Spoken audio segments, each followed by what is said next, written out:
Análisis Mundial, el podcast del Observatorio de Asuntos Internacionales y la Escuela de Periodismo de la Universidad Finisterre.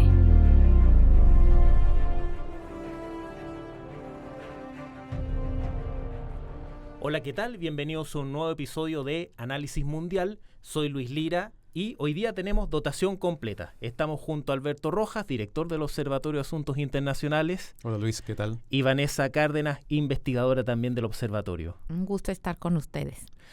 Próximamente, el día 7 de octubre, se cumplirán ya 2 años de la guerra en Gaza y en el contexto de lo que fue la Asamblea General de Naciones Unidas se produjeron también bastantes encuentros, como el ocurrido recientemente entre Donald Trump y Benjamin Netanyahu, en donde el presidente estadounidense anunció su plan para poner fin a la guerra en Gaza, el octavo en lo que va del conflicto, y con muchos términos también y propuestas que están puestas sobre la mesa y en plena revisión.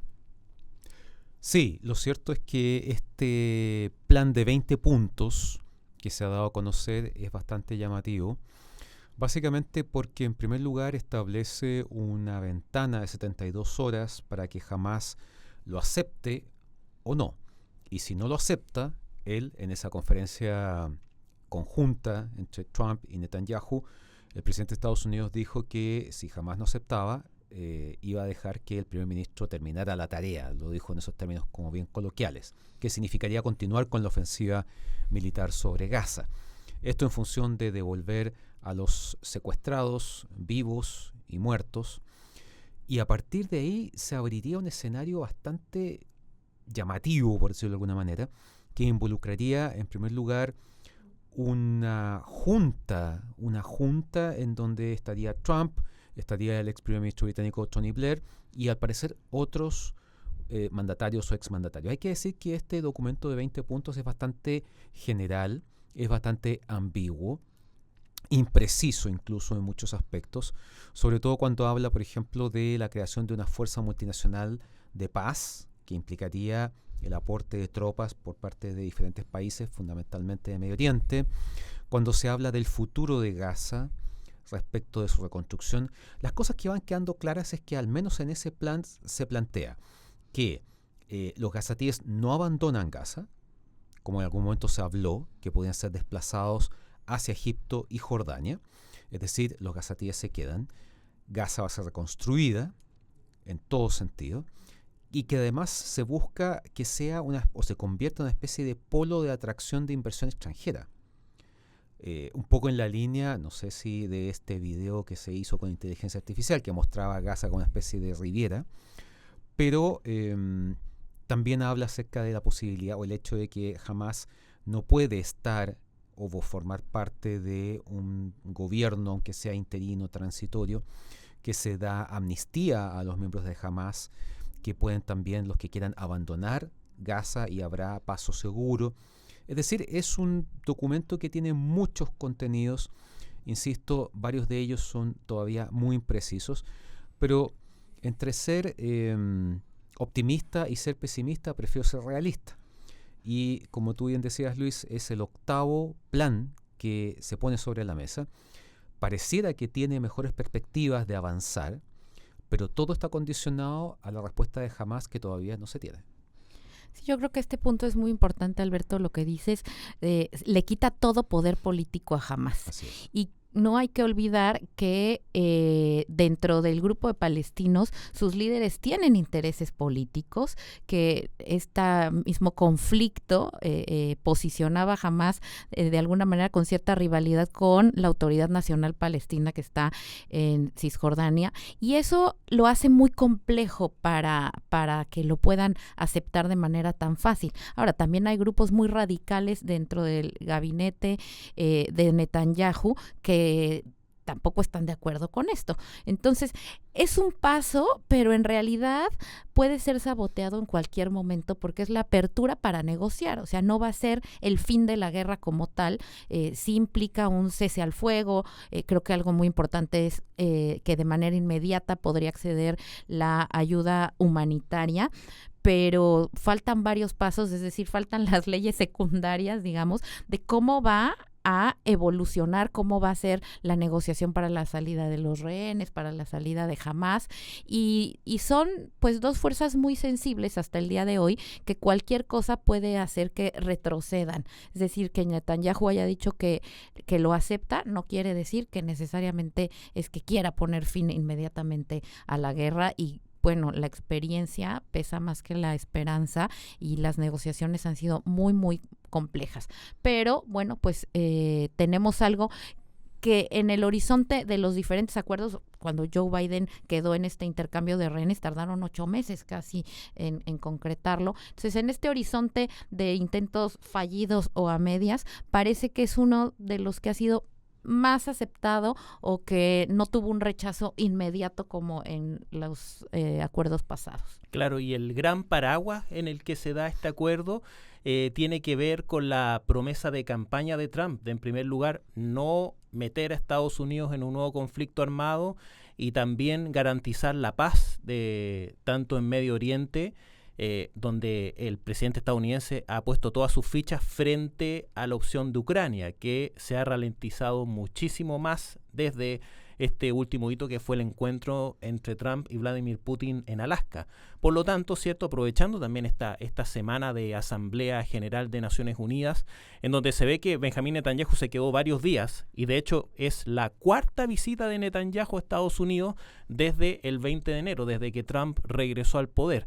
Entonces ahí también hay un juego muy importante por parte del presidente estadounidense de salvar su prestigio y lograr ponerle fin al conflicto, pero también hay dos variables importantes, la que tú señalaste, ¿cierto, Vanessa? El tema de Palestina, que no solamente está dividido en dos enclaves, en Gaza y en Cisjordania, sino también dos movimientos políticos que no conversan, Hamás y la Autoridad Nacional Palestina, que se encuentra en Cisjordania, que es la voz política más representativa de Palestina hacia el mundo, con su mandatario Mahmoud Abbas. Y en segundo lugar, ¿cierto?, el gobierno israelí, que actualmente la coalición gobernante es la menos partidaria a esta solución de los dos estados. O sea, el objetivo es terminar con anexar estos territorios que responde un poco al ingreso de las tropas israelíes, tanto en Gaza como los asentamientos en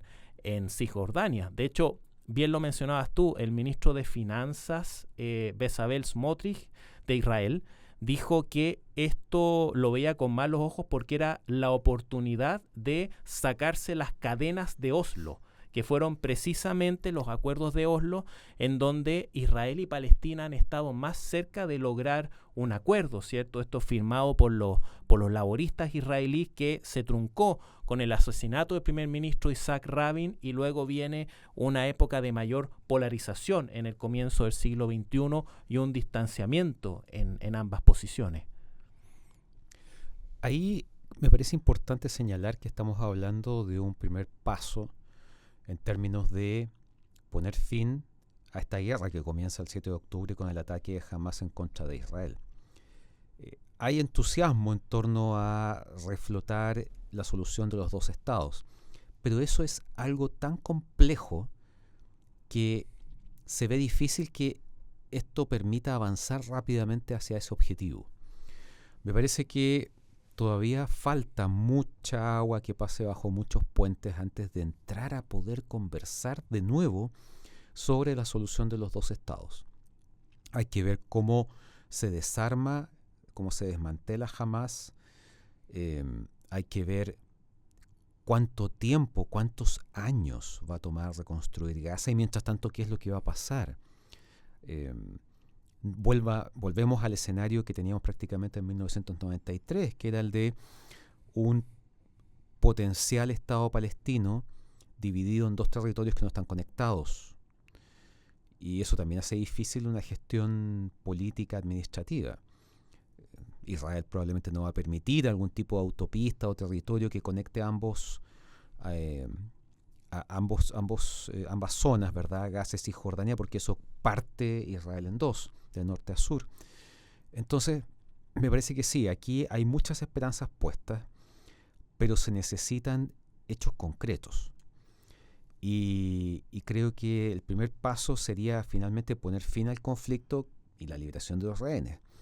Pero de ahí en adelante hay un tema mucho más complejo. Vimos todo lo que fue la antesala a la asamblea, en donde vimos esta enorme cantidad de países como Francia, ¿verdad? Portugal, Reino Unido, Reino Canadá. Unido, que rápidamente empezaron a reconocer el Estado palestino, que el Estado palestino no existe. No existe porque territorialmente no existe porque la Autoridad Nacional Palestina gobierna una cantidad de territorio dentro de Cisjordania muy baja. Y entonces no existe autonomía, no hay reconocimiento de fronteras. Y todos esos temas, el regreso de los descendientes de los exiliados o la gente que abandonó esa zona en 1948 y en 1967. Y estamos hablando de millones de personas. ¿Israel va a permitir el regreso de esos millones de palestinos? Que va a generar un cambio demográfico importante. Creo que aquí hay que ir paso a paso y pensar en que esto ojalá sea un paso en la dirección correcta. Pero así como hay que ser optimista, también hay que ser realista. Y además tenemos otro aspecto que es la popularidad de los presidentes, tanto de Trump como de Netanyahu. Trump, la verdad es que no ha tenido ningún éxito en estas dos guerras que van a ser termómetro para su evaluación en la política exterior de Estados Unidos. Le ha salido muy mal, ha tensado las relaciones entre aquellos que se consideraban cercanos como Netanyahu, como el mismo Vladimir Putin, y por otro lado, bueno, pues el mismo Netanyahu. Es muy probable que terminando este conflicto tenga los días contados, porque tiene problemas internos desde antes. De hecho, una de las vulnerabilidades que encontró Hamás para atacar en octubre era la división que existía al interior de Israel, que continúa y que seguramente sea cual sea el acuerdo para el cese al fuego, el acuerdo de paz que tenga con los palestinos, va a tener una gran oposición al interior y va a complicar mucho la imagen de Netanyahu, que además en lo internacional pues seguramente va a tener varios cargos que le van a complicar la movilidad por varios países.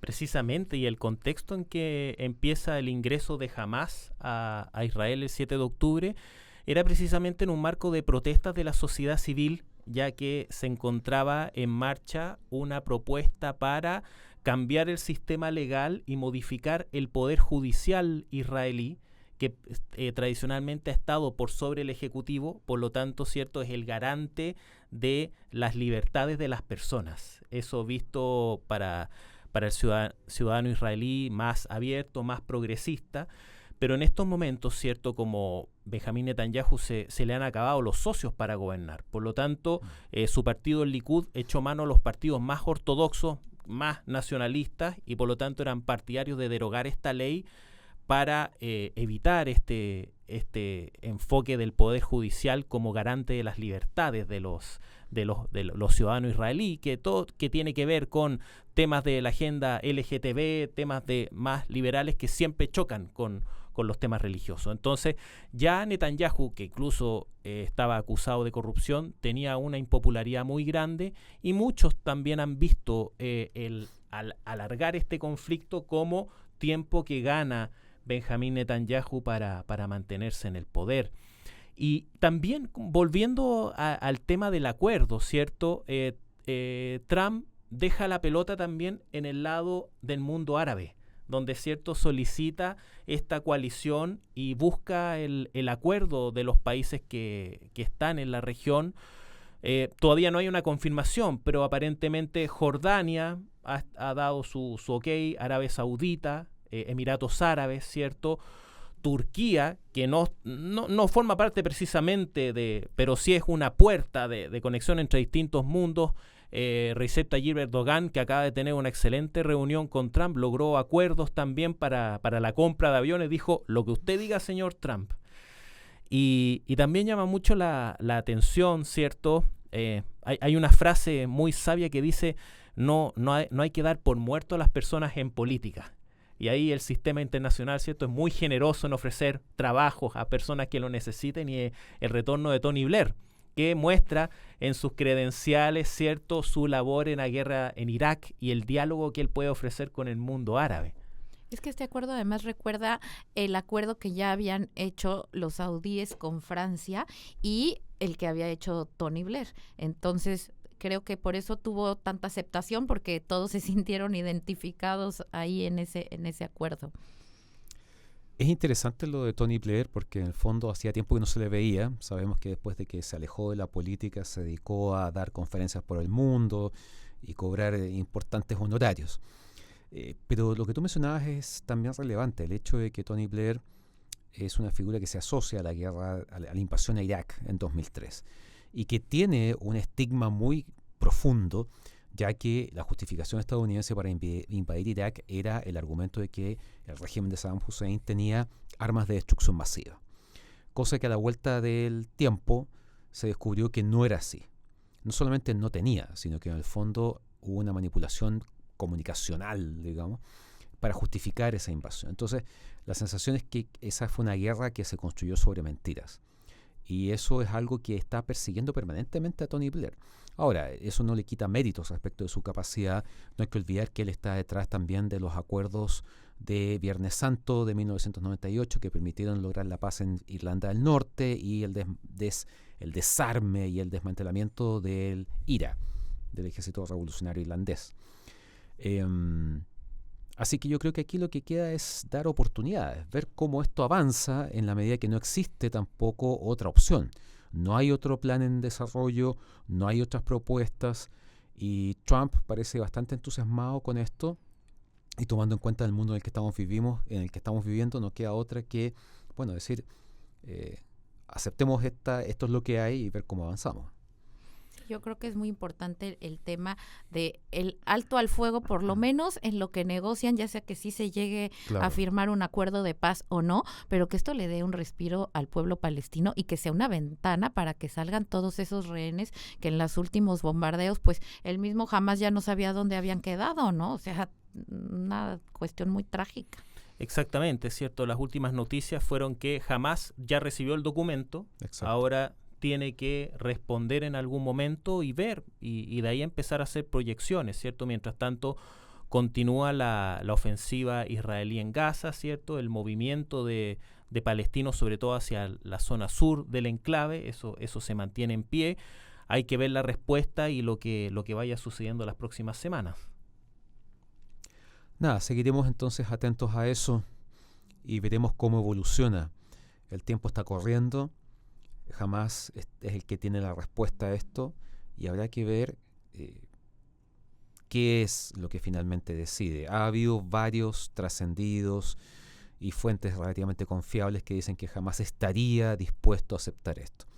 Pero no hay que perder de vista que para Hamás esto también significa una derrota. O sea, claramente cuesta pensar que lo acepte de manera tan simple. Lo que está por pasar va a ser muy importante. Y ojalá que esto permita, como tú decías, Vanessa, no solamente la liberación de los rehenes, sino el fin de esta guerra que ha causado una cantidad enorme de bajas, sobre todo civiles. En general, Israel dice que las cifras entregadas por el Ministerio de Salud de Gaza no son confiables porque son el Ministerio de Salud de Hamás, que ya sobrepasa las 60.000. Sin embargo, yo creo que aunque fuesen 2.000, 3.000, igual. El tema aquí no es tratar de empatar. Me parece que la pérdida en vidas humanas en todo sentido y de cualquier nacionalidad es una tragedia. Y ojalá se pudiera llevar a cabo esto que plantea Donald Trump, que suena complejo, de una transición democrática con elecciones en el que no esté jamás. Ojalá que sí, pero bueno, el 1 y después el 2. Exacto. Claramente el conflicto, cierto, que ya va a cumplir 2 años, seguirá siendo tema de debate. Veremos cuáles son las respuestas y cómo seguirán los acontecimientos. Dejamos el capítulo hasta aquí. Muchas gracias, Alberto, Vanessa, y a ustedes los invitamos a revisar los episodios anteriores de Análisis Mundial y a seguir las actividades del Observatorio de Asuntos Internacionales de la Universidad Finisterra. Hasta pronto. Análisis Mundial, el podcast del Observatorio de Asuntos Internacionales y la Escuela de Periodismo de la Universidad Finisterre. Síguenos en Instagram como obsinterfinis.